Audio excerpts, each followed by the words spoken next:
পিলারে ধরে কান্না করে বলবেন, আল্লাহ লা আসআলুকা উম্মতি, এই কিয়ামতের দিনে তোমার পায়ে ধরে কোনো উম্মত চাই না, ওয়ালা আবি ওয়ালা উম্মি, আমার মা বাবাকে চাই না, সন্তান সন্ততিকে চাই না। আল্লাহ আসআলুকা নাফসি নফসি নফসি। মুসা বলবেন, আল্লাহ আমাকে বাঁচাও, আমাকে বাঁচাও, আমাকে বাঁচাও।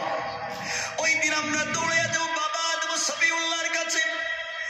আদম সফিউল্লাহ বলবেন, মাফ চাই, আজকের দিনে আল্লাহর সঙ্গে কথা বলার পাওয়ার আমার নাই।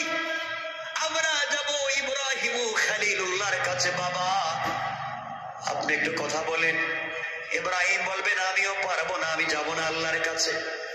আমরা যাব মুসা কালিমুল্লাহর কাছে, তিনি বলবেন পারবো না। আমরা যাব হিজকিলের কাছে, ইউসা ইবনে নুনের কাছে, জাকারিয়ার কাছে, ইউসুফের কাছে, ইয়াকুবের কাছে। কেউ তোমাকে আমাকে সাপোর্ট দিবে না। ঈসা আলাইহিস সালামের কাছে যাওয়ার পরে ঈসা বলবেন, কিয়ামতের মাঠে দৌড়ে লাভ নাই, আজকে দিনে কেউ তোমাকে সাপোর্ট দিবে না, সহযোগিতা করবে না। খুঁজে দেখো কিয়ামতের মাঠে, খুঁজে দেখো বিশ্ব নবী আখেরি জামানার পয়গম্বর কোথায়। এই নবীরে খুঁজো, দেখো উনি কোথায় আছে। পাগলের মতো দৌড়ে আসে নবীর কাছে যাব। সেই নবী মাকামে মাহমুদে পড়ে আল্লাহকে ডাক দিয়া বলবেন, আল্লাহ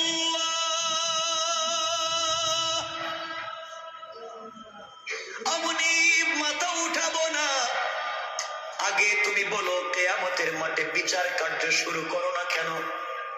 আল্লাহ বলবেন, বন্ধুরে মাথা উঠাও, মাথা উঠাও, মাথা উঠাও।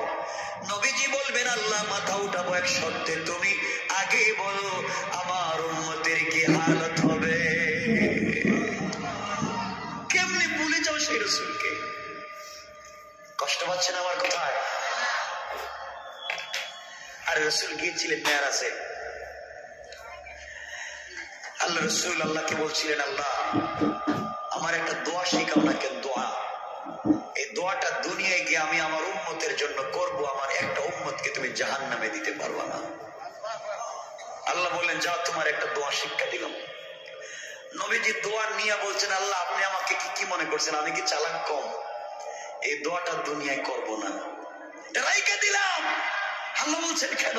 সকল নবীদেরকে দোয়া শিক্ষা দিলাম, তারা উম্মতের জন্য দুনিয়ায় দোয়া করেছে, তুমি করবে না কেন?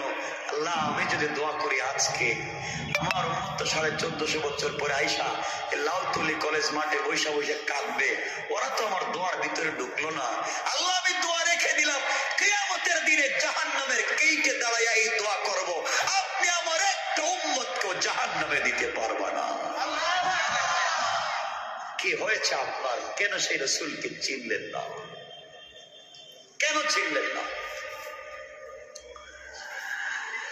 আমার দুঃখ এই জায়গায় যে মানুষটা গোটা জিন্দেগি শুধু উম্মত উম্মত উম্মত, কিয়ামতের দিন উম্মত। কষ্ট পাচ্ছেন আপনারা আমার কথায়?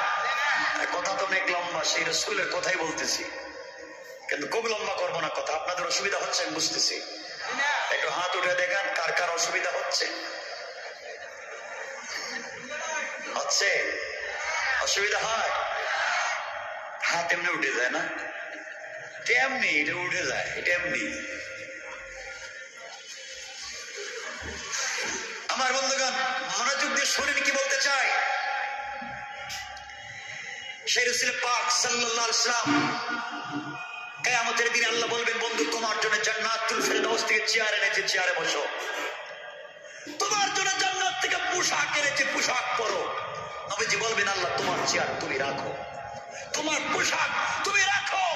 আমি যদি চেয়ারে বসে থাকি, মিজানে পুলসিরাতে জাহান্নামের গেইটে আমার উম্মতের কি হবে আমি জানতে পারবো না। একটু জোরে পড়েন না সুবহান, আওয়াজ করে পড়েন না সুবহান। আমি আলোচনার শুরুতে যা বলেছিলাম এখন এইসব তাই বোঝাচ্ছি, মনে রাখবেন।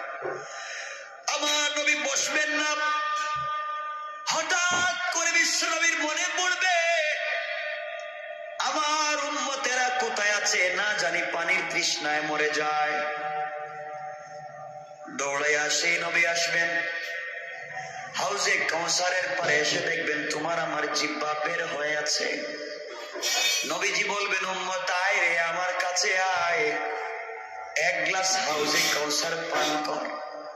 নবীজি নিজের হাতে পান করাইয়া বলবেন যা রে যা, জান্নাতে না যাওয়া পর্যন্ত যদি 1 কোটি বছর চলে যায় আর কোনদিন তৃষ্ণা লাগবে না।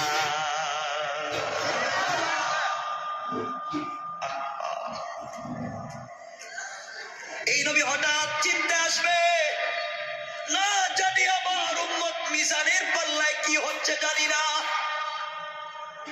হাউজে কাউসারের গ্লাস রেখে দিবেন, নবীজি মিজানের দিকে দৌড়াবেন। ওখানে গিয়ে দেখবেন তোমার মতো আমার মতো অনেক দাঁড়ায় আছেন। মিজানের পাল্লায়, মিজানে আমাদের নেকিগুলা হালকা, গুনাহগুলা বার হয়ে গেছে, জাহান্নাম ছাড়া বাঁচবার কোনো পথ নাই। এই জায়গায় পৌঁছে গিয়েছি, আল্লাহর পয়গম্বর তোমাকে আমাকে ডাক দিয়ে বলবেন উম্মত রে, তোর নাম কি, বাড়ি কই, তুই কি আমার উম্মত? ইয়া রাসূলুল্লাহ, আমি আপনার উম্মত, আমার বাড়ি তো লাউতলি, বিপদে পড়ে গেছি, জাহান্নাম ছাড়া বাঁচার পথ নাই, আমার যে গুনার পাল্লা ভারী হয়ে গেছে। নবীজি বলবেন গোলাম উম্মত কান্দিস না, দাঁড়াইয়া থাক, আমি আসতেছি। এই কথা বলে আমার নবী কিয়ামতের মাঠে দৌড়াবেন। কিয়ামতের মাঠের একটা কর্নারে একটা গুদাম থাকবে, বিশাল বড় গুদাম। ওই গুদামের ভিতরে তোমার নবী আমার নবী ঢুকে যাবে। ওখানে আমরা যে দুরূদ পড়ি, যে আমি যে শুরুতে বলছিলাম দুরূদ, আমরা যে দুরূদ গুলা পড়ি, এই দুরূদ গুলার সওয়াব গুলাকে গাঁটটি বানাইয়া আল্লাহ নাম ঠিকানা লিখে দিয়া এই গুদামের ভিতরে রেখে দিয়েছেন। কোন সুবহানাল্লাহ।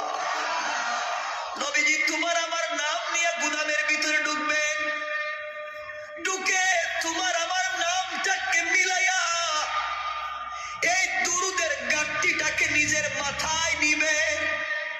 বিশ্ব নবী নিজের মাথায় নিয়া মিজানের পাল্লার কাছে এসে বলবেন আল্লাহ, এই যে আমার উম্মত গুলার নাম তুমি জাহান্নামে লিখে দিছ, আমার মাথায় যে দেখতেছেন এটা সাধারণ বোঝা না, আমার উপরে দুরূদ পড়েছে, এই দুরূদটাকে আমি তার মিজানের নেকির পাল্লায় উঠাইয়া দিলাম।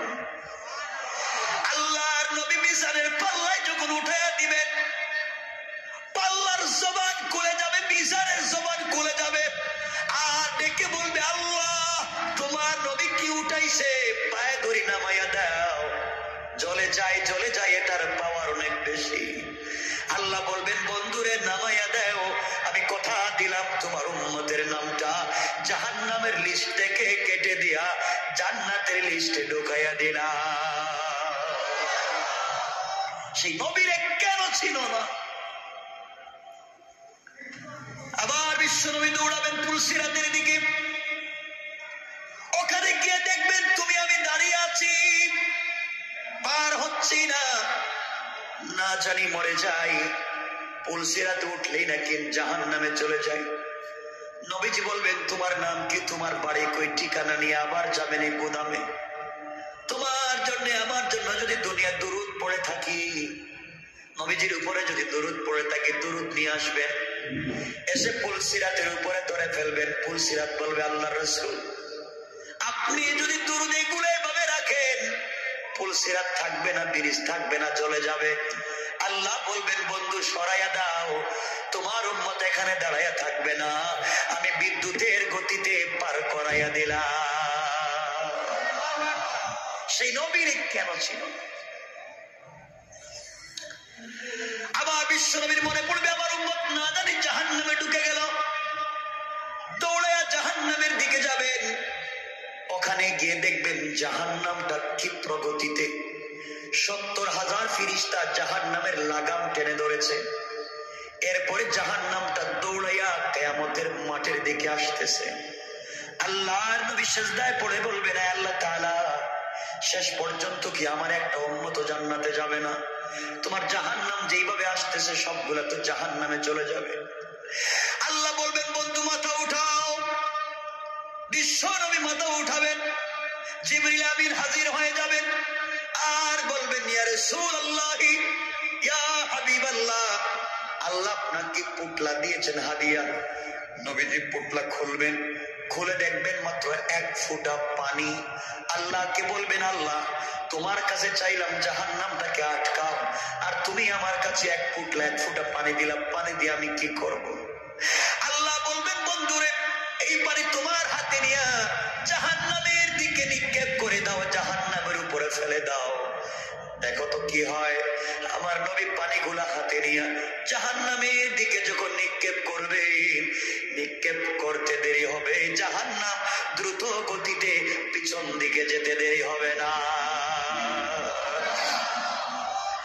আমার নবী আল্লাহকে ডাক দিয়ে বলবেন আল্লাহ তাআলা কি ব্যাপার, এই পানি কিসের পানি দিয়েছো? এত পাওয়ারফুল পানি তো আমি জিন্দেগিতে দেখি নাই। আল্লাহ কিসের পানি বলো? আল্লাহ ডেকে বলবেন বন্ধুরে এটা জমজমের পানি না, হাউজে কাউসারের পানি না, জান্নাতের কোন নহরের পানি না। এই পানির এত দাম আমি আল্লাহর কাছে এত দাম। এই পানি হলো তোমার উম্মতের গুনাহগার উম্মতের গভীর রাত্রের তাহাজ্জুদের সেজদার চোখের পানি। আমি আল্লাহ জমা করে রেখে দিয়েছিলাম, কিয়ামতের দিনে ওই পানিকে ব্যবহার করলাম। বন্ধুরে তোমার উম্মত যদি দুনিয়ার জমিনে তাহাজ্জুদ গুজার হয়ে যায়, আমি আল্লাহ কথা দিলাম জাহান্নামের আগুন দিয়ে তাদেরকে জ্বালাবো না। কেন পড়েন না? কষ্ট পাচ্ছেন আপনারা আমার কথা? এতক্ষণ বলছি সেই রসুলের কথা, এত ভালোবাসেন এই রসুল, একবার তোমার আমার কথা বললেন না, একবারও না। আর তুমি কেমনে ভুলে থাকো সেই রসুলকে? এখন বলি তোমার আল্লাহর কথা। তোমার আল্লাহ জানো কেমন? চিনো না তো আল্লাহ রে, আর বন্ধুত্ব করবা তো আল্লাহর সঙ্গে। আল্লাহকে চিনোই না। আল্লাহকে চিনতে পেরেছিলেন। কোরআনের কথা বলতেছি না, হাদিসের কথা বলতেছি না, 1 মিনিট একটা কথা বলি, ইতিহাসের কথা। আল্লাহকে চিনতে পেরেছিলেন এক মহিলা, তার নাম রাবিয়া বসরিয়া। রাবিয়া বসরিয়া মহিলা আল্লাহকে চিনতে পেরেছি।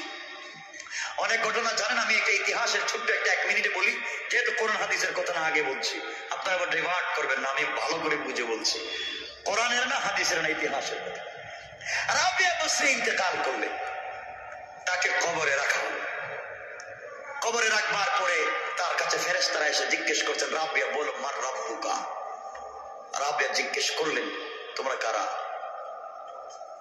সুবহানাল্লাহ বলবেন না? সুবহানাল্লাহ বলতে কি কষ্ট হচ্ছে আপনাদের? রাবিয়া বসরি নিজে বলছেন তোমরা কারা? তারা জিজ্ঞেস করছে আমরা তো আল্লাহর পক্ষ থেকে এসেছি ফেরেশতা তোমাকে জিজ্ঞাসা করতে, তুমি তো ইন্তেকাল করেছো। রাবিয়া বসরি বলছেন তোমাদের আল্লাহ কোথায় আর তোমরা কোথায়? আল্লাহ তো আরশের উপরে, আর আমরা লক্ষ লক্ষ কোটি কোটি মাইল দূর থেকে এখানে এসেছি। রাবিয়া বসরি বলছেন কোটি কোটি মাইল দূর থেকে এসে কি তোমরা আল্লাহর নাম ভুলে যাও নাই? বলে কেন আল্লাহর নাম ভুলে যাবো কেন? আমাদের জবানে তো আল্লাহর নাম, আমি তো ভুলে যাই নাই। রাবিয়া বসরি বলছেন ফেরেশতারা শুনো, কোটি কোটি মাইল দূর থেকে এসে তোমরা আমার আল্লাহর নাম ভুলে যাও নাই, তোমরা কেমনে বুঝলে আমি রাবিয়া মাত্র 3.5 হাত মাটির নিচে এসে এই আল্লাহর নামকে ভুলে গেছি? আসতে বললেন সুবহানাল্লাহটা জোরে পড়েন। তোমরা কেমনে চিন্তা করলে আমি ভুলে গেছি? এই আল্লাহকে তো আমি ভুলে যাই নাই, মাত্র 3.5 হাত মাটির নিচে। আল্লাহ বলছেন ফেরেশতারা রাবিয়ার জিগাইয়া লাভ নাই, ওর গোটা জিন্দেগি আমি আল্লাহর জন্য সঁপে দিয়েছে, কবরে এসেও আমি আল্লাহকে ভুলে যাই নাই।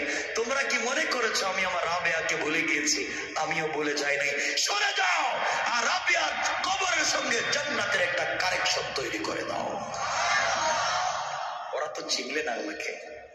সমুদ্রের 10 নম্বর সংকেত, বিপদ সংকেত। কত বছর ছিল না এইভাবে? 10 নম্বর বিপদ সংকেত। আমি চাঁদপুরের কোথায় প্রোগ্রামে ছিলাম, প্রোগ্রামে এসেছি, পেন্ডাল সব ভেঙে গিয়েছে, ওরা মসজিদে প্রোগ্রামের আয়োজন করেছে।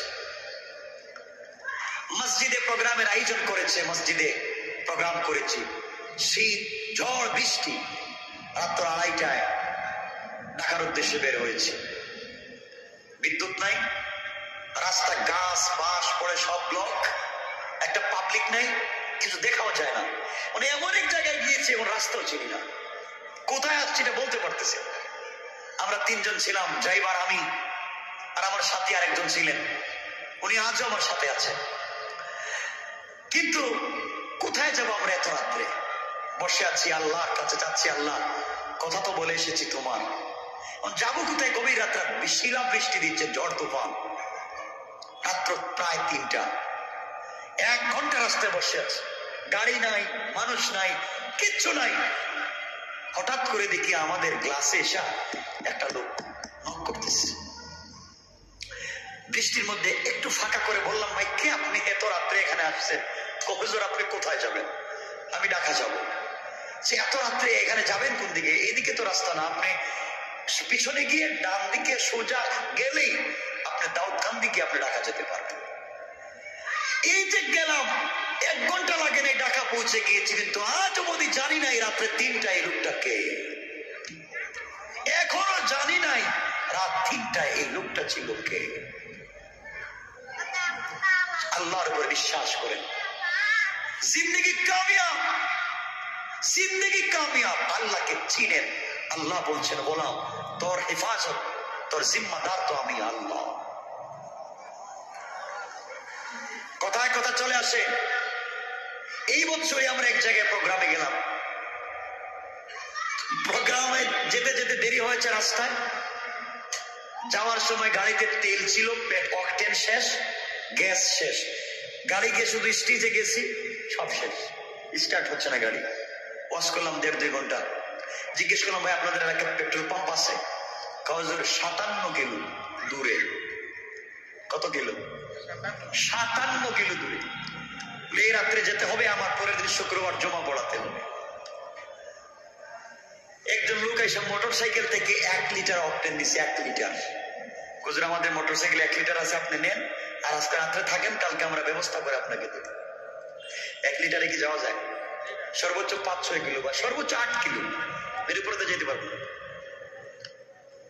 আজকের এই সময় না এই কথাটা বলবো না। সালাতুল হাজতের এক বরকত, ইন্টারনেটে একটা প্রোগ্রাম আছে আমার 2.5 ঘন্টার, সালাতুল হাজত, নামাজের কি বরকত। আরে নামাজ পড়ে দেখেন, ফেরেশতা আল্লাহ ডাইরেক্ট সামনে পৌঁছায় দিবে। সালাতুল হাজত তো জানেন না কোন নামাজ, সালাতুল হাজত তো জানেন না কোন নামাজ। ড্রাইভারকে বললাম আমরা গাড়িতে সালাতুল হাজত পড়ি, পড়লাম রাত্র 2:30টা। আমাকে বললাম চাবি আমাকে দাও, আমি গাড়ি চালাই। বিসমিল্লাহ বলে গাড়ি স্টার্ট দিয়েছি, আমি নিচে। অকটেন আছে 1 লিটার, 8 কিলো যাবে অথবা 10 কিলো, কিন্তু গাড়ি স্টার্ট দিয়েছি। এই আল্লাহকে চিনলেন না, এই মুনিবকে চিনলেন না, আল্লাহকে। আল্লাহ বলছেন গোলাম তুই আমার হয়ে যা, তুই শুধু আমার হ, দেখ না আমি তোরে কি করতে পারি। এক মহিলার যমজ 2টা বাচ্চা হয়েছে, যমজ 2টা বাচ্চা পৃথিবীতে জন্ম নিয়েছে। প্রথমে যেই বাচ্চাটা দুনিয়ায় জন্ম নিল, এই বাচ্চাটার 2টা হাত আছে, 2টা পা আছে, চক্ষু আছে, মুখ আছে, সব আছে, সুন্দর একটা স্ট্রাকচার, সুন্দর একটা বডি। কিন্তু এই বাচ্চাটা দুনিয়ায় জন্ম নিয়েছে মরা, মৃত। আপনারা বলেন যে বাচ্চাটার হাত আছে, পা আছে, সব আছে, সুন্দর একটা বাচ্চা দুনিয়ায় জন্ম নিয়েছে, কিন্তু জীবন নাই, রূহ নাই, হায়াত নাই। এই লোকটাকে কি আপনারা গোসল দিবেন? কথা বলেন।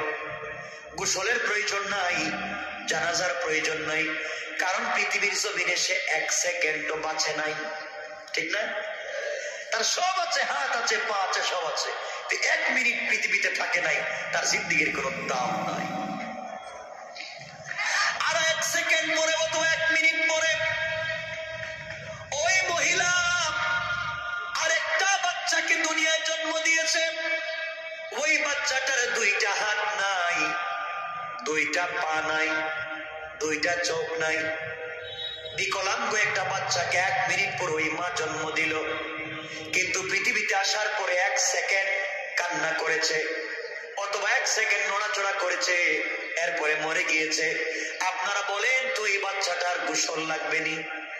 কথা বলেন। জানাজা লাগবে নি? লাগবে কেন? হায়াতে জিন্দেগিতে সে 1 সেকেন্ড বেঁচে গেল। হায়াতে জিন্দেগিতে দুনিয়ার জমিনে 1 মিনিট বেঁচে গিয়েছে, তার কি দাম? ভালো করে শুনো, আজকে কি বোঝাতে চাই আমার বন্ধুগণ। দুনিয়ার জমিনে আপনারা বড় মানুষ মরে গেলে, বড় শিল্পপতি, বড় টাকাওয়ালা, এলাকার গণ্যমান্য ব্যক্তি, বড় আলেম মরে গেলে দুনিয়ার সব মানুষ জানাজায় হাজির হয়ে যায়, যায় কি যায় না? কিন্তু আপনি জানেন না কেন জানাজায় গিয়েছেন? একটা কাজ হয়েছে, যে মরেছে একজন মুসলমানের উপর আর একজন মুসলমানের 5টা হক, এর মধ্যে একটা হলো তার জানাজায় হাজির হওয়া। এই কাজ হয়তো আপনি করেছেন, আর কিছুই না। আমরা যে ব্যক্তি মারা গেলেন, বড় আল্লাহর ওলি, বড় শিল্পপতি, এলাকার গণ্যমান্য ব্যক্তি, অথবা প্রাপ্তবয়স্ক কোন যুবক মারা গেল, আমরা জানাজায় যাই কি যাই না? কথা বলেন না কেন? গিয়া কি পড়েন? আপনার দোয়া পড়েন কিনা? দোয়া পড়েন, আল্লাহুম্মা গফির লি হাইয়িনা ওয়া মাইয়িতিনা ওয়া শাহিদিনা ওয়া গায়িবিনা, পড়েন কিনা?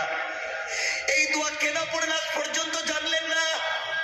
আপনারা দোয়ার মধ্যে বলেন, আল্লাহ তাআলা তোমার এক গোলামকে হাত পা বেঁধে তোমার সামনে আমরা কিছু লোক নিয়ে হাজির হইছি, হাত পা বাঁধছি, সাদা কাফন দিয়ে পেঁচাইছি, আয় আল্লাহ এরপরে তোমার সামনে নিয়ে আমরা হাজির হইছি। হাজির হওয়ার পরে দোয়া করতেছি, আল্লাহুম্মা গফির লি হাইয়িনা ওয়া মাইয়িতিনা, দোয়া করতেছি আল্লাহ তাআলা হায়াতে জিন্দেগির, মৌতের জিন্দেগির এই লোকটা জীবনে যত গুনাহ করছে তুমি মাফ করো। আয় আল্লাহ তাআলা আমরা তার পক্ষ থেকে আপনার কাছে মাফ চাইলাম, লোকটাকে আপনারা মাফ করেন। আমার বন্ধুগণ, আল্লাহর কাছে আমরা বলছি, কি শুরু করলেন আমি বুঝতে পারতেছি না। আপনার কথা বললে তো আমি কথা বলতে পারি না, আস্তে কথা বলেন, আমি কথা বলতে পারতেছি না।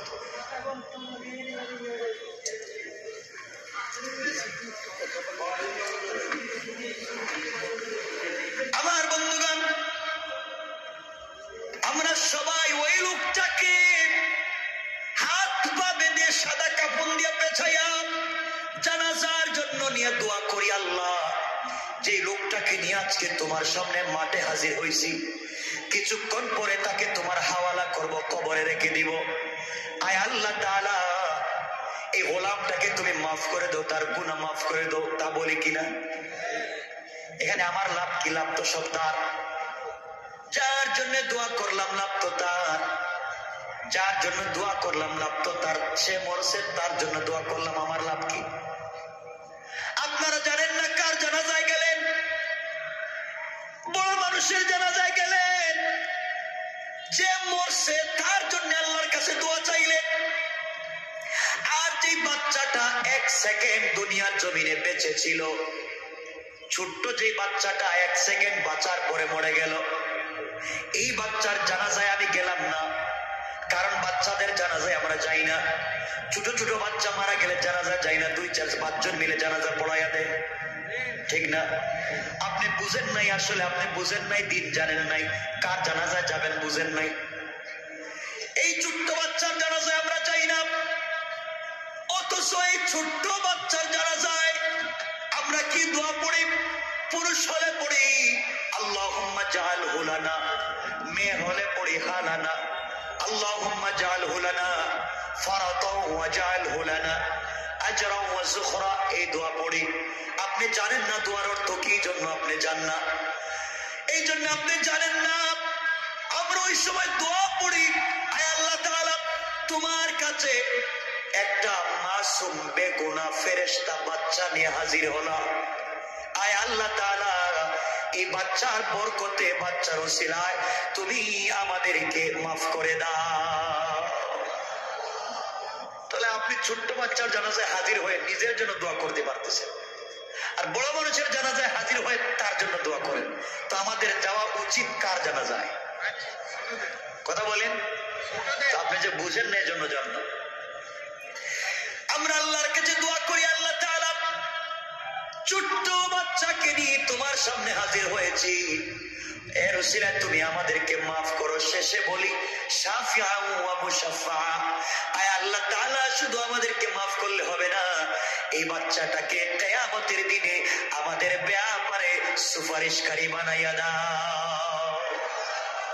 কি দোয়া করলেন আপনি, কিন্তু আপনি জানলেন না যে যাইবেন কোথায় আর গেলেন কোথায়। এই জন্য ছোট্ট বাচ্চাদের জানাজা বেশি যাবেন, নিজের লাভ, নিজের লাভ। এই বাচ্চাগুলোর লাভ কি শুনেন?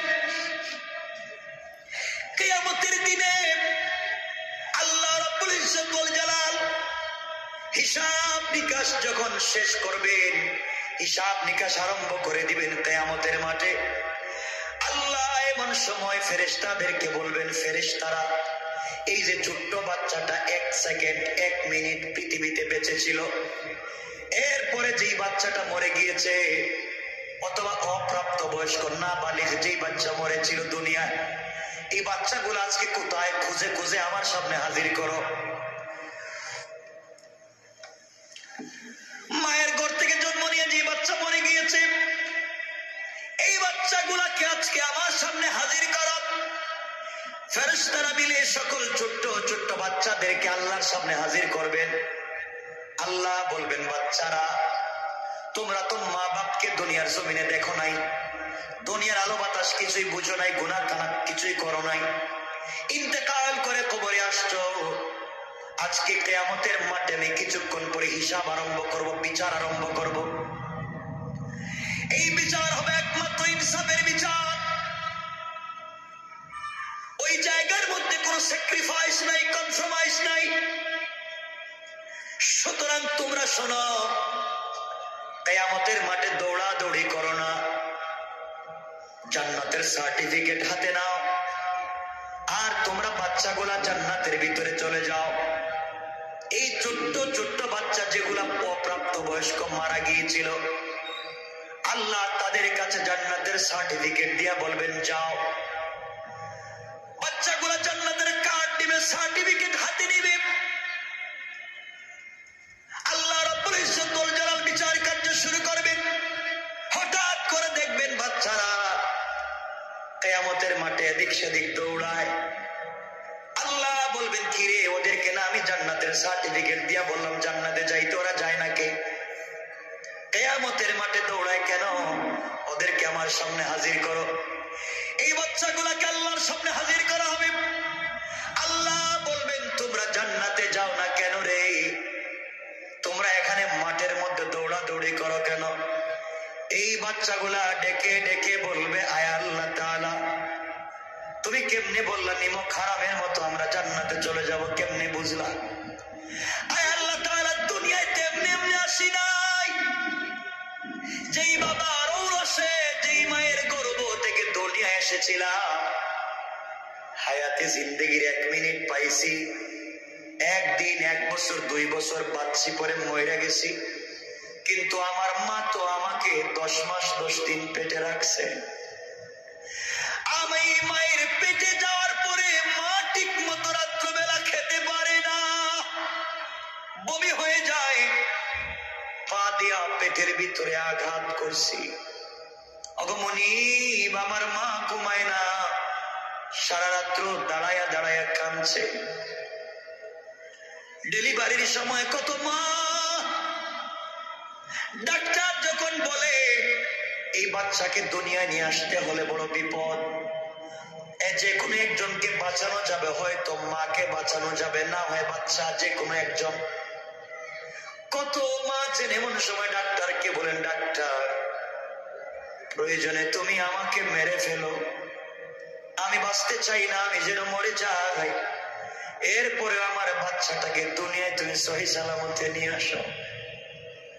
আমায় মরে গেলে আমার কষ্ট নাই, আমার বাচ্চাটা দুনিয়ার জমিনে ভালো থাকুক। মা ছাড়া এই কথাগুলা কেউ বলবে না। অগমনীব, আমার মা আমাকে নিয়ে কত কষ্ট করছে, আমার বাবা আমাকে নিয়ে কত স্বপ্ন দেখছে, কিন্তু আমি দুনিয়ায় বাঁচি নাই। আজকের দিনে আমি কেমনে জান্নাতে চলে যাই? আমি প্রয়োজন বোধে আপনি আমাদের জান্নাতের সার্টিফিকেট নিয়ে আনেন। আল্লাহ জান্নাত চাই না, যে মা বাবার কারণে দুনিয়ায় 1 মিনিট বাঁচার কারণে আপনি জান্নাত দিয়েছেন, ওই মা বাপকে জান্নাতে না দিলে আমরা সময় জান্নাতে যেতে পারি না। আল্লাহ রাব্বুল ইজ্জত ওয়াল জালাল বলবেন, বাচ্চারা শোনো, অভিমান করো না, আমি আল্লাহ কাউকে কিছু দিলে ফিরাইয়া নেই না। সুতরাং যাও যাও, তোমরা খুঁজো কিয়ামতের মাঠের কোথায় তোমাদের মা বাবা আছে। যেখানে মা বাবাকে পাওয়া যায় ওদেরকে খুঁজে খুঁজে তোমরা যাকে মন চায় তাকে সুপারিশ করে জান্নাতে নিয়ে যাও। সুবহানাল্লাহ ওয়াজ করে পড়ে। একবার রাসূল পাক নিজেই নামাজ পড়াচ্ছেন, 4 রাকাতের নামাজ। কে পড়াচ্ছেন? নবীজি নিজে। সুবহানাল্লাহ বললেন না? আর জোরে পড়েন না সুবহানাল্লাহ, আর জোরে পড়েন না সুবহানাল্লাহ।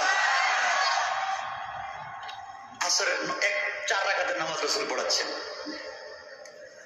4 রাকাতের নামাজ 3 রাকাত পড়িয়া সালাম ফিরিয়ে দিয়েছেন। কয় রাকাত পড়ানোর দরকার ছিল? কয় রাকাত পড়াইছেন? কয় রাকাত? ইমামকে বিশ্বনবী। সুবহানাল্লাহ বলেন। আরে ইমাম তো বিশ্বনবী, আর মুসল্লিকে জানেন? আবু বকর, ওমর, ওসমান, আলী, তালহা, জুবায়ের, জাফর, হানজালা, খালিদ ইবনুল ওলীদ, সমস্ত বিশ্ববিখ্যাত সাহাবীরা রাসূলের পিছনে রাসূল নামাজ পড়াইছেন 3 রাকাত। এখন তো আমরা হইলে তো মায়ের শুরু হয়ে যেত। নবীজি নামাজ সালাম ফিরাইয়া মুসল্লিদের দিকে তাকায়া বসছেন। এখন কে জিজ্ঞাসা করবেন রাসূলকে, ইয়া রাসূলুল্লাহ নামাজ 3 রাকাত পড়লেন কেন? জবাব দেন। কে বলতেছেন? আবু বকর আস্তে আস্তে ওমরের হাত ধরলেন। ভাই ওমর, তুমি কি আসো? কাসি তো। নামাজ কয় রাকাত হইছে? আমি জানি না। জানো না কেন? নবীজি কয় রাকাত পড়ছে? আমি জানি না, আমি বুঝছি 3 রাকাত, কিন্তু আমি বলতে পারব না। তুমি বলো না কেন? ভাই আমার এদিকে কিছু কয়েস না, আমার দরকার নাই। 6 রাকাত হয়েছে, 6 রাকাতই থাকুক, কিছু বলার দরকার নাই। আবু বকর রাসূলকে কিছু বলতে চায় না, ওমর রাসূলকে কিছু বলতে চায় না। দুজন মিলিয়া গেছে উসমানের কাছে। কাছেই বসে উসমান, ভাই নামাজ কয় রাকাত হয়েছে? আপনাদের মনে কয় রাকাত হয়েছে? আমি জানি না, আপনারা কোন? আমরা দুইজন বলতেছি নামাজ হয়েছে 3 রাকাত। আমিও জানি নামাজ হয়েছে 3 রাকাত। আবু বকর বলছেন, ভাই উসমান, তুমি তো জিন্নুরাইন, রাসূলের 2টা মেয়েকে বিয়ে করেছ, তোমার অনেক সম্মান রাসূলের কাছে। আমাদেরকে রাসূল দেখলে যতটুকু ইজ্জত করেন, তোমাকে দেখলে 100 গুণ বেশি করেন। সুবহানাল্লাহ বললেন না? যে কথায় কথা চলে আসে, ইজ্জতের মাসলা গেলে আরো দূরে চলে যাবে। বাদ রাসূল পাক সাল্লাল্লাহু আলাইহি ওয়াসাল্লাম তোমাকে ইজ্জত করেন, তুমি একটু বলো না রাসূল নামাজ পড়েছেন 3 রাকাত। ভাই আমি মসজিদ থেকে বাইরে গেলাম, আমি নামাজে আসছি, এটা তোমরা রাসূলকে বলার দরকার নেই। নামাজ 3 রাকাত হোক আর 5 রাকাত হোক, আমি কিচ্ছু জানি না। দরকার হলে সারা জিন্দেগি 3 রাকাত পড়ুন, কিন্তু রাসূলকে কিছু জিজ্ঞাসা দিতে পারুন না। সুবহানাল্লাহ বললেন না? কি সম্মান, কি ইজ্জত! ওমর বলতেছে, ভাই উসমান রাগ করিস না, আমরা 3 জন হইছি তো, এখন দেখি আলী আসেনি। পিছন দিকে তাকায় দেখেন আলী তো বাইটিয়া খাটো ছিলেন, খাটো, পিছনে বসে আছে। আলীর যে গেলেন, কেউ নামাজ কয় রাকাত হইছে? হইছে তো 3 রাকাত। কিছু কইবা? তোমরা 3 জন কি করো? আমি কেন তোমরা 3 জনে কি করো? 2 জন রাসূলের শ্বশুর, ডাইরেক্ট শ্বশুর, আর একজন তো 2 মেয়ের জামাই, আমার চাইতে তো বহুত বড়। 3 জনে বলো না কেন? এই কথা বলার পর উসমান আস্তে আস্তে মসজিদে বাইরে গেছে। আমার দরকার নেই, মায়েরা খাইলে তোমরা খাও, বেজাল হইলে তোমাদের, আমি কিছু দিনে আস্তে করে বাইরে গেছি। ওমর কথা, আমিও যাওয়ার দরকার, থেকে লাভ নাই। 4 জন একত্রিত হয়েছে। 4 জন একত্রিত হয়, চিন্তা করতেছে রাসূল তো 3 রাকাত পড়েছেন, এটা ঠিক, কিন্তু জিজ্ঞাসা করা লাগবে 3 রাকাত কেন পড়েছেন। রাসূলকে কেমনে জিজ্ঞাসা করা যায়? 4 জন মিলে হযরতে বেলালকে ডাকছে, বেলালের দিকে আসো না। বেলাল কি হইছে? আজকে একামত দিছে কে? বেলাল কত? আমি দিছি। রাসূলের নামাজ পড়াইছে কয় রাকাত? 3 রাকাত। তাহলে তুমি পিছন দিক থেকে বললা না নামাজ 3 রাকাত হইছে? আমি কেন বলবো? আমি ডাইনে বামে দেখতেছি ওমর আবু বকর বসে আছে, তোমরা করলা কি? তোমরা থাকতে আমি জিজ্ঞাসা করতে যাবো কেন? আমার বিপদে ফেলাইও না, আমি গরিব মানুষ, এখানে মুয়াজ্জিনি করে থাকি, তোমরা আবার কোনটা বলবো আমার সাক্ষী যাইব। তোমরা যা মন চাই করো।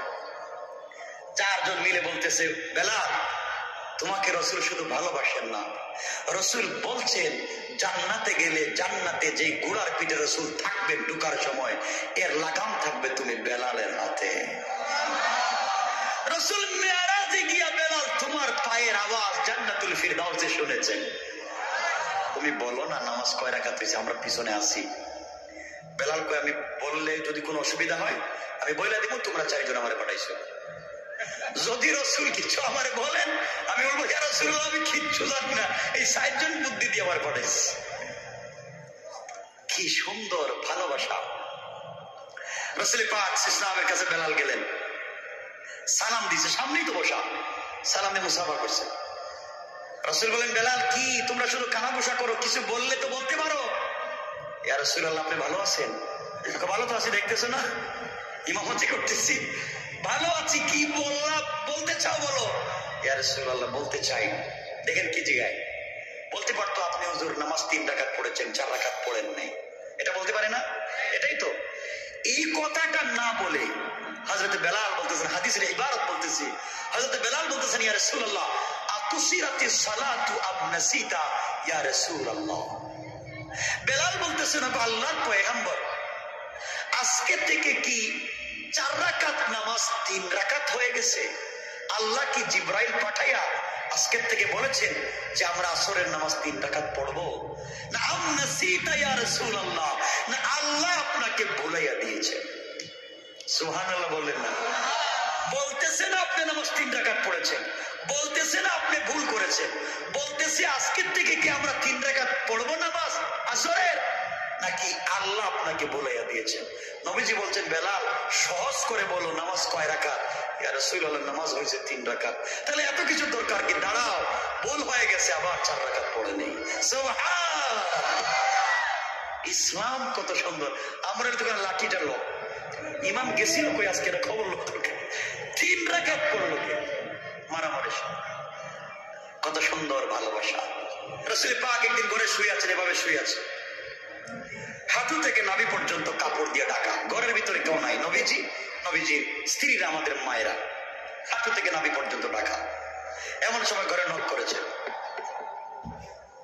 কে? ইয়া রাসূলুল্লাহ আমি আবু বকর। আসো। দরজা খোলা। আবু বকর ঢুকলেন, ঢুকে দেখেন রাসূলের নাভি পর্যন্ত কাপড় আছে, শরীরটা খোলা, শুয়ে আছেন বিছানায়। কিছুক্ষণ পরে আবার এসে ডাক দিলেন, কে? ইয়া রাসূলুল্লাহ আমি ওমর। আসো। আসলেন, কিছুক্ষণ পরে আবার ডাক করেছেন, কে? ইয়া রাসূলুল্লাহ আমি ওসমান। রাসূল বলছেন থামো, আসার দরকার নেই, দাঁড়াও। এরা দুইজনকে আমরা আসলাম বললেন, আসো। আসলাম। ওসমান আসতে বললেন থামো, ব্যাপারটা কি? রাসূল উঠলেন, ভিতরে গেলেন, কাপড় পাল্টালেন, গোটা বডি ডাকলেন, সুন্দর লেবাস পরলেন, নিজের দরজাটা খুলে দিলেন। সুবহানাল্লাহ বললেন না? ওসমান ভিতরে ঢুকলেন, ওসমান চলে গেলেন, লম্বা ঘটনা সংক্ষেপ, সবাই চলে গেলেন। আবু বকর ওমর একদিন বলে ইয়া রাসূলুল্লাহ ওই দিন আমরা গেলাম, আমাদেরকে দেখে আপনি উঠলেন না, শুয়ে থাকলেন। আর ওসমান চাইতে উঠলেন, কাপড় চেঞ্জ করলেন, নিজে দরজা খুলে দিলেন, ব্যাপারটা কি? নবীজি বললেন ওমর, আবু বকর তোমরা জানো না আমি ওসমানকে দেখলে কেন লজ্জা পাই? এই ওসমানকে দেখলে আল্লাহর ফেরেশতারা পর্যন্ত লজ্জা পায়। ওসমান যখন রাস্তা দিয়ে হেঁটে যায় আমার আল্লাহ মুস্কি মুস্কি হেসে বলে, ও তো রাসূলের 2 মেয়েকে বিয়ে করে গোটা জান্নাতটা ক্রয় করে নিজের হাতে নিয়ে ফেলেছে। সুবহানাল্লাহ। কেমন ভালোবাসা! এই ওসমান রাসূলের মেয়ের জামাই, হযরত আলী রাসূলের মেয়ের জামাই, আবু বকর ওমর সবাই বসছেন। কথা শুনতেছেন আমার? সবাই বসছেন। নবীজি বলছেন আজকে খাবার হবে, খাবার একসাথে খাবো। সবাই বলেন ইয়া রাসূলুল্লাহ আপনি বন্টন করে দেন। নবীজির এখানে বসছেন হযরতে উসমান, এদিকে বসছেন হযরতে আলী, হযরতে আবু বকর, হযরতে ওমর, সবাই কিনে বসছেন, খেজুর খাচ্ছেন। কি খাচ্ছেন? খেজুর খাচ্ছেন। দেখেন মধ্যখানে বিশ্বনবী বসা, শ্বশুর বসা, জামাই বসা, খাইতে খাইতে হঠাৎ রাসূল বলেন সাহাবীরা খাবার থামাও, কথা আছে। আবু বকর মনে মনে ভাবলেন জিন্দেগি তো রাসূল এমন কাজ করলেন না, আজকে হঠাৎ করে বলেন খাবার বন্ধ। বন্ধ করো খাবার। দেখি কি বলে। রাসূল বললেন, সাহাবীরা তোমরা বলো তো, আমি জীবনে এমন পেটুক দেখি নাই। পেটুক, পেটুক বুঝেন তো? কম খায় না বেশি খায়? আপনাদের এলাকায় বেশি খায় যে তারে কি কয়? খাদক। খাদক কয়। পেটুক বেশি খায়। সাহাবীরা তোমরা জানো আমি নবীজি বসা, আমি থাকতে মানুষ এমনি লজ্জা পায়, আর আমার সামনে বসে এমন পেটুক কে সব থেকে বেশি খেজুর খাইলো? সাহাবায়ে কেরাম তো ভয় পেয়ে গেছে, লজ্জা পেয়ে গেছে। হঠাৎ করে রাসূল আমাদেরকে লজ্জা দিচ্ছেন, আমরা বেশি খেয়েছি। নবীজি বললেন, সাহাবীরা শুনো, যার সামনে যত বেশি খেজুরের বিচি, বিচি তো বুঝেন দানা, খেজুরের বিচি দেখবা সে সব থেকে বেশি খাইছে। যে সামনে বেশি বিচি সে বেশি বেশি খাইছে। দেখো তো, সবাই খুঁজতে লাগলেন। খুঁজে খুঁজে দেখেন আলীর সামনে এতটা বিচি। আবু বকর বলতেছে, এই লোকটা তো বাইকটা এত বেশি কেমনে খাইলো সবার সামনে? লজ্জা শরম নাই? নবীজি বসা। হযরত আলী লজ্জা পেয়ে গেলেন যে আসলে এতগুলা বিচি করতে গেল, আমি তো খাই নাই, এতগুলা বিচি করতে গেল। লজ্জা পাচ্ছেন? হযরতে আলী দাঁড়ালেন, দাঁড়ায় বলেন, সাহাবীরা শুনো, আমি তো খাইছি, আমি পেটু, আমি খাদক, আমার সামনে বিচির তুস্তূপ পড়ে আছে, সব থেকে বেশি যদি আমি খাই, কিন্তু এই মাজলিসে এমন পেটুকও আছে, খেজুরও খাইছে, বিচিও খাইছে। সুবহানাল্লাহ বললেন না? যার সামনে দেখবে একটা বিচি নাই, সব থেকে বেশি খাইছে। আমি তো বিচি রাখছি, বিচি শুদ্ধ খাইছি। সাহাবায়ে কেরাম খুঁজতে লাগলেন কার সামনে বিচি নাই। দেখেন নবীজির সামনে একটাও বিচি নাই। সুবহানাল্লাহ বললেন না? আওয়াজ করে বলেন না সুবহান। এর অর্থ হইল রসুল খেজুর খাইয়া বিচিটা আলীর সামনে রাখছেন। খেজুর খেয়ে বিচিটা আলীর সামনে, অথচ আলী রসুলের মেয়ের জামাই। শ্বশুর আর জামাইয়ের কি সম্পর্ক? আর আপনাদের কি সম্পর্ক?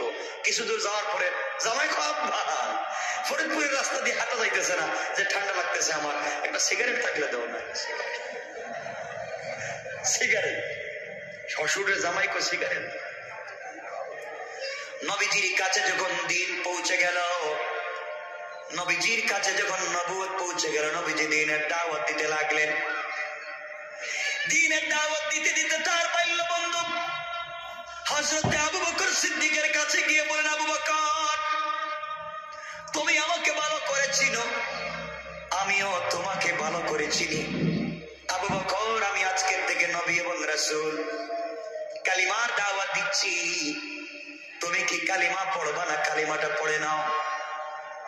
আবু বকর ডাক দিয়া বললেন, মুহাম্মদ ইবনে আব্দুল্লাহ, তুমি আমার বন্ধু, সন্দেহ নাই, কিন্তু তুমি যে বললা তুমি নবুয়ত লাভ করেছো, তোমার কাছে নবুয়ত এসেছেন, কোরআন নাজিল হয়, এর প্রমাণ কি? তোমার কাছে কি কোনো প্রমাণ আছে? প্রমাণ থাকলে তো, প্রমাণ ছাড়া তো আমি আবু বকর মানতে পারি না। আমার নবী ডেকে বললেন, আবু বকর, তুমি আমার কাছে নবুয়তের দলিল চাইলা, আমার কাছে নবুয়তের প্রমাণ চাইলা, আমি নবী কি না তুমি প্রমাণ চাইলা।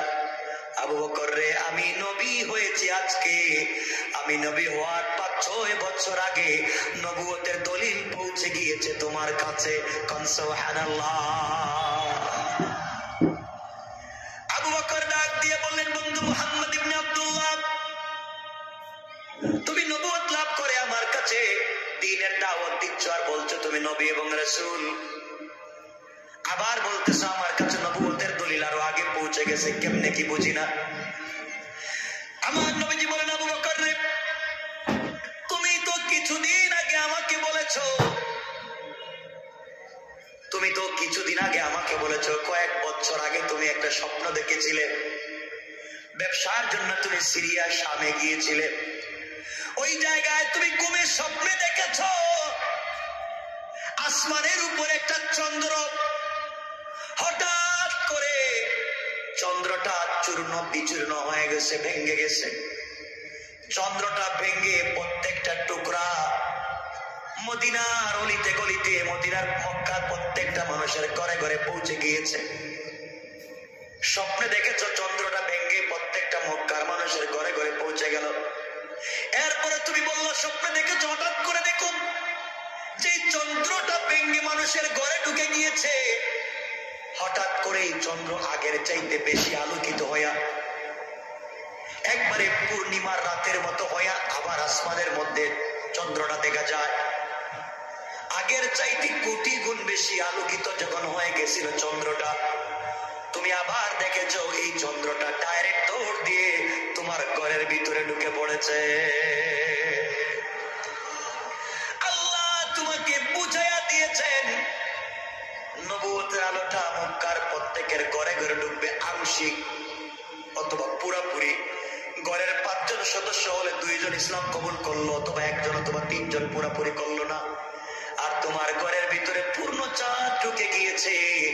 এর অর্থ হলো তোমার ঘরটা পুরানো ভাবে আল্লাহ রাব্বুল ইজ্জতুল জালাল সমস্ত বনি আদমের মধ্যে আমি বিশ্ব নবীর পরে উম্মতের মধ্যে শ্রেষ্ঠ সম্মান আল্লাহ তোমাকে দিয়েছে। আবু বকর ডাক দিয়া বললেন, মুহাম্মদ ইবনে আব্দুল্লাহ, বন্ধু আমার আর বলা লাগবে না। খুশির ঠেলায় দাঁড়িয়ে গেলেন, আমার নবীর কপালে চুম্বন করলেন আর জড়াইয়া ধরলেন আর বললেন, বন্ধু দেরি করা যায় না, আর দেরি করো না, তুমি আমাকে পড়াইয়া নাও লা ইলাহা ইল্লাল্লাহু মুহাম্মাদুর রাসূলুল্লাহ। হযরত সিদ্দিক আকবর কালিমা পড়ে মুসলমান হয়ে গেলেন। মুসলমান হয়ে যাওয়ার পরে আর ঘরের ভিতরে থাকতে ভাল লাগে না। দেখেন একটা মানুষ কত ভদ্র ছিল, নম্র। কুরাইশের মধ্যে সিদ্দিক আকবর অনেক দাম ছিল, মক্কার মধ্যে সিদ্দিক আকবরের অনেক সম্মান ছিল, অনেক ইজ্জত ছিল, মানুষ তাকে অনেক সম্মান দিত। এই সিদ্দিক আকবর দ্বীনের দাওয়াত দেওয়া শুরু করলেন। একদিন বিশ্ব নবীকে নিয়ে কাফেরদের এক মজলিসে গেলেন, কালিমার দাওয়াত দিলেন, ইসলামের কথা বিশ্ব নবী বলতে লাগলেন। কালিমার দাওয়াত যখন দিতে লাগলেন, হযরতে আবু বকরকে ওই সময় কিছু মানুষ এমন ভাবে মারতে লাগলো, হাদিসের ভাষা হলো হযরতে আবু বকর অজ্ঞান হয়ে মাটিতে পড়ে গেলেন। নাক মুখ দিয়ে রক্ত বের হতে লাগলো, নাকটা মুখটা থেতলাইয়া দিল। আবু বকরকে চিনা যায় না, আবু বকর মরে গেছেন মনে করে তারা ফেলে দিয়ে চলে গেল। হযরত সিদ্দিক আকবর মরে গিয়েছেন মনে করে মক্কার মানুষেরা আবু বকরকে ওখানে ফেলে দিয়ে চলে গিয়েছে। আত্মীয় স্বজন মিলে হযরতে আবু বকরকে ধরে ধরে কোলে করে উঠালেন। এই মানুষটাকে কোলে উঠানো যায় না, ধরাও যায় না। 4 জন একটা রুমাল বিছিয়ে দিলেন, কাপড় বিছালেন।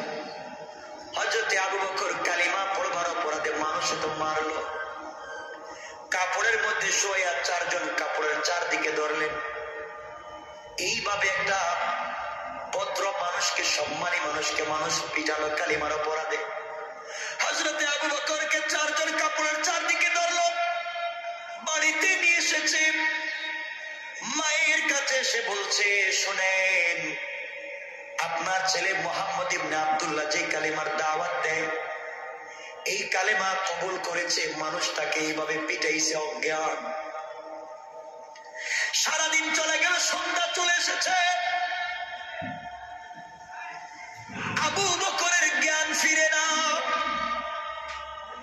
আবু বকরের গোষ্ঠীর মানুষ গিয়ে বলছে, শোনো, আবু বকর যদি মরে যায়,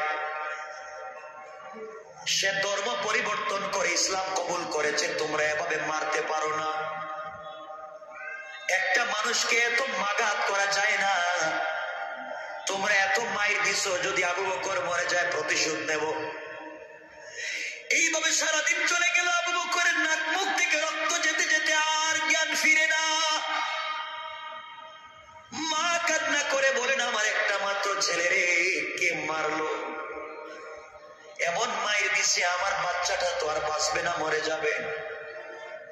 এভাবে করতে করতে সন্ধ্যার পরে হযরতে আবু বকর একটু একটু নড়াচড়া করেন, চক্ষু খুলে তাকাতে পারেন না, ঠোঁট মুখ ফুলে গেছে, সব থেকে রক্ত বের হচ্ছে, কথা বলতে পারতেছেন না, ইশারায় কথা বলতেছেন। মা ডেকে ডেকে বলছেন, বাবারে কালিমার অপরাধে মানুষে তো মারলো, তুই তো চাইলে কালিমা ছাইড়া দিতে পারতে। হযরতে আবু বকর জ্ঞান ফেরার পরে বলছেন, মা শোনো, কে আছো আমার কাছে শোনো, কে আমাকে মারলো আমি তা জানতে চাই না, কত কষ্ট পেয়েছি তা জানতে চাই না, মারে আগে বলো আমার বিশ্ব নবী কেমন আছে।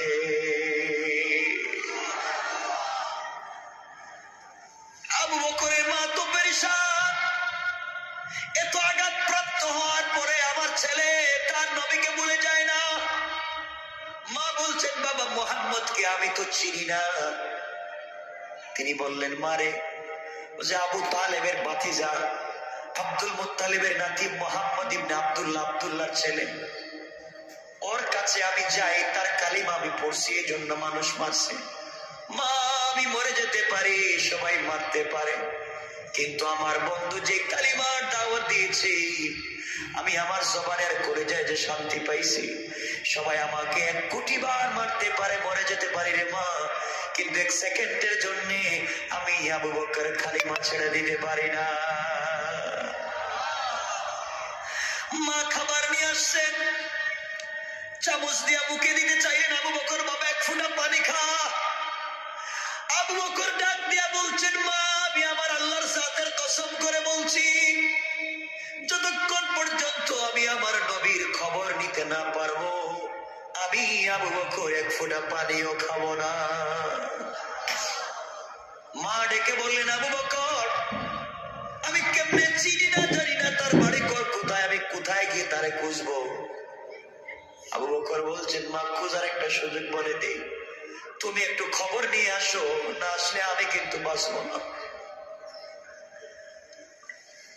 আবু বকর মাকে বলছেন, মা শোনো, এই সামনে গেলে একটা বাড়ি দেখবা, ওই বাড়ি খাত্তাবের মেয়ে উমরের বোনের বাড়ি, মেয়েটার নাম ফাতেমা, খাত্তাবের মেয়ে, তার কাছে গিয়ে আমার নাম বলবা, সে তোমাকে নবীজির বাড়ি দেখাইয়া দিবে।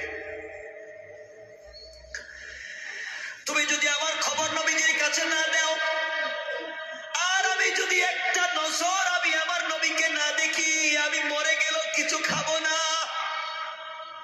কেমন ভালোবাসা বিশ্ব নবীর প্রতি। হযরত আবু বকর সিদ্দিকের মা কষ্ট করে, বুড়ি মানুষ, চলে গেলেন খাত্তাবের মেয়ে ওমরের বোন ফাতেমার বাড়িতে, দরজায় নক করলেন, দরজা খুলে দিয়েছে। তিনি বললেন, মারে আমি আবু বকরের মা,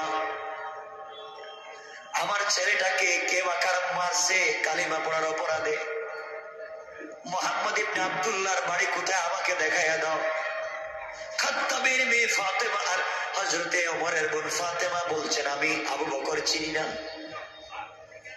মুহাম্মদকে চিনি না, জানি না, আমাকে এগুলা বললেন না, আমি কার নাম জানি না। ওই সময় খাত্তাবের মেয়ে হযরতে ফাতেমা, তিনি তখন মুসলমান ছিলেন, গোপন থাকতে চাইলেন, কারণ চিনেন না, জানেন না, এই মেয়েটা গোয়েন্দা হতে পারে। এমন সময় আবু বকরের মা কান্না করে বলছেন, মা রে আমার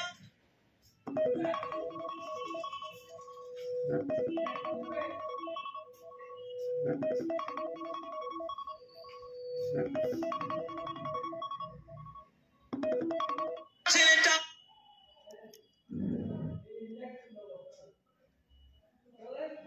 রক্তকরণ হয়ে মরে যায়, যতক্ষণ পর্যন্ত তার নবীকে না দেখবে, খাবে না, মরে যাবে। এই আবু বকরের মা আমি, তুমি আমাকে চিনো না, জানো না। ফাতেমা বলছেন, মা আমাকে কি নিয়ে যাওয়া যাবে আবু বকরের কাছে, আমি একটু দেখতে চাই। হযরতে আবু বকরের মা ফাতেমাকে নিয়ে আসলেন আবু বকরের কাছে। এসে দেখলেন চেহারাটা চিনা যায় না, জানেন না যে লোকটা মারছে বলতে লজ্জা হয়, কাঠের জুতা পা থেকে খুলে হযরতে আবু বকরের মুখে পিটাইছে। শুধু কালিমা পড়ার অপরাধে মুখটা থেতলে দিয়েছে, কালিমা ছেড়ে দেন নাই। এই আবু বকরকে ফাতেমা দেখলেন, আবু বকর ঠোঁট নাড়াইয়া কথা বলে বলছেন, বোন বল নবীজি কেমন আছে? হযরতে ফাতেমা বলছেন, আবু বকর শান্ত হ, নবীজি ভালো আছে, তুমি কিছু খাও। আবু বকর বলছেন, আমি কসম করেছি আমার আল্লাহর জাতে পাকে, নবীজিকে না দেখা পর্যন্ত আমি কিছু খাবো না। গভীর রাত্রি আবু বকরের মা আর খাত্তাবের মেয়ে ধরে ধরে দুইজনের কাঁধের উপরে ভর দিয়ে দিয়ে হযরতে আবু বকর বিশ্ব নবীর কাছে যখন চলে গিয়েছেন, নবীজি আবু বকরকে যখন দেখলেন চেহারাটা চিনা যায় না, রক্তে লাল। আমার নবী আবু বকরকে জড়াইয়া কাঁদলেন আর ডেকে বললেন, আল্লাহ, যে আবু বকর কালিমার জন্য আজকে রক্তে লাল হয়ে গেছে, আল্লাহ দুনিয়ায় আবু বকরকে বন্ধু বানাইছি, আমার আবু বকরকে তুমি কবরে বন্ধু বানাইও, জান্নাতে একটা বন্ধু লাগবে, আমার আবু বকরকে জান্নাতে বন্ধু বানাইও। ভালোবাসা কার নাম? দিন কার নাম? ইসলামের নিয়মে আসে নাই। নবীজি আবু বকরকে জড়াইয়া ধরলেন আর বললেন, ইয়া রাসূলুল্লাহ, এই যে আমার মা বুড়ি মানুষ, কালিমা পড়ে নাই, এরপরেও তো আমাকে অনেক শুশ্রূষা করেছে, আপনি আমার মায়ের জন্য একটু দোয়া করেন না কেন? আল্লাহ যেন আমার মাকেও জান্নাতি বানায়, কালিমা যেন পড়ে। নবীজি কে ছিলেন? শোনো মুসলমান, শোনো। নবীজি ওযু করলেন, হযরতে আবু বকরকে শোয়ালেন, খাত্তাবের মেয়ে ফাতেমা বসা, বিশ্ব নবী ইশারা করে চোখ দিয়ে হযরতে আবু বকরের মায়ের চেহারার দিকে তাকালেন। তাকানোর 1 মিনিট শেষ হয় নাই, আবু বকরের মা লাফ দিয়ে দাঁড়ায় উঠে বলেন, ইয়া রাসূলুল্লাহ, আর দেরি কইরেন না, আপনি আমার দিকে তাকাইছেন, আমার ভয় ঢুকে গেছে, এই মুহূর্তে আপনি আমাকে আমার ছেলের মতো কালিমা পড়াইয়া মুসলমান বানাইয়া দেয়।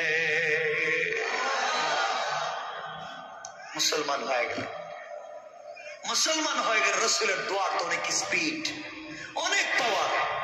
আপনারা অনেক ঘটনা জানেন, রাসূলের দোয়ার যে কত স্পিড, এগুলা বলতে গেলেই তো রাত্র শেষ হয়ে যাবে 11:15। এজন্য লম্বা করবো না আমার বন্ধুগণ। মা তুমি জানো না তো, আগে বিকাল বেলা খেলতে যাইতাম, বন্ধুদের সঙ্গে মাঠে খেলতে যাইতাম, এখন আমি কিন্তু খেলতে যাই না।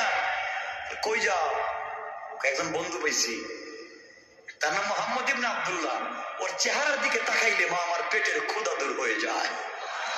আরে সুবহানাল্লাহ, জোরে পড়েন না সুবহানাল্লাহ। মা আমি এখন খেলতে যাই না, বন্ধুদের আড্ডায় যাই না, একটা বন্ধু পাইছি তো মোহাম্মদ, ওর কাছে যাই, গেলে না ওর কাছাকাছি বসি, ওর কাছে বসলে মাঝে কি গ্রান করে, এই গ্রান নাকি জান্নাতের গ্রান। সুবহানাল্লাহ বলেন না সুবহানাল্লাহ। মা আমি শুধু ওর চেহারার দিকে তাকাইতে ভাল লাগে, এজন্য আমি আসি না। একথা বললি মা শুধু মারে, কার কাছে যাস? ওটা জঙ্গি, জঙ্গি। হুজুরদের কাছে গেলে, ছেলেদেরকে পাঠালি আমরা বলি জঙ্গি। হযরত আবু হুরায়রার মা বলছে, জঙ্গি যাইস না, ওর কাছে গেলে কালিমার দাওয়াত দিব, আমার কাছ থেকে দূরে সরায় নিব, যাইস না। মা তুমি জানো না তো, আসো না একদিন আমার সাথে, দেখো না তার চেহারা, তুমি দেখলেই তো পাগল হয়ে যাইবা, ওর চেহারার দিকে তাকাইলে মা কি যে মায়া লাগে, মায়া। তুমি জানো না মা, ওই মুহাম্মদ তো রাস্তায় শুয়ে থাকে আর আকাশের মেঘ তাকে ছায়া দেয়। মা তুমি তো মুহাম্মদকে চিনো না, ওরা ফান আলাইকা যিকরা, মনে আছে? আমার আয়াত মনে আছে? এই নবীর কথাই বলছি। মা এই বেচারার সম্মান তুমি জানো? ও যদি বৈশা থাকে কোথাও, বড় বড় সাপ এসে ওর মাথায় ছায়া দেয়। রাস্তা কোন সুবহানাল্লাহ। মা তুই মোহাম্মদকে চিনো? ও যখন রাস্তা দিয়ে হাইটে যায় না, এই যে পাথর দিয়ে আমরা খেলাই, ওই পাথর গুলো তার সালাম দেয়। তুমি আমায় বলতেছো পাগল আর জঙ্গি? মা তুমি জানো না, ও যখন রাস্তা দিয়ে হেঁটে যায়, বনের পশু পাখি রাস্তায় দাঁড়ায়া সেই মোহাম্মদকে সালাম দেয়। সুবহানাল্লাহ। তুমি বলছো পাগল। মা বলছে দেখিস না, মক্কার বড় বড় লিডারেরা, নেতারা, আবু লাহাব, আবু জাহাল, বলছে না ওটা পাগল, বলছে না পাগল, ওর ধারে কাছে যাইতে না।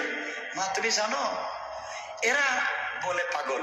আমার প্রথম কথা মনে আছে, নবীকে পাগল বলেছিলাম বর্তমানকারেরা হচ্ছে আবু জেহেল প্রো, মনে আছে? এই জায়গায় আসলাম শুধু মনে রাখবার জন্য চলে এসেছি। আমার বন্ধুগণ, মা বলছে দেখছো না বড় বড় লিডারেরা বলছে ওটা পাগল। আবু হুরায়রা বলছেন মা ওরা তো সত্যি বলে পাগল, দিনের বেলা আইন করে মুহাম্মদের কাছে যাওয়া যাবে না, যে কালিমা পড়বে তারে পিটাইবে। মা দেখি তো রাত্রে হইলে এরাই গিয়া মুহাম্মদের কালিমা, মুহাম্মদের কোরআন তিলাওয়াত শুনে। সুবহানাল্লাহ, একটু জোরে পড়েন না সুবহানাল্লাহ।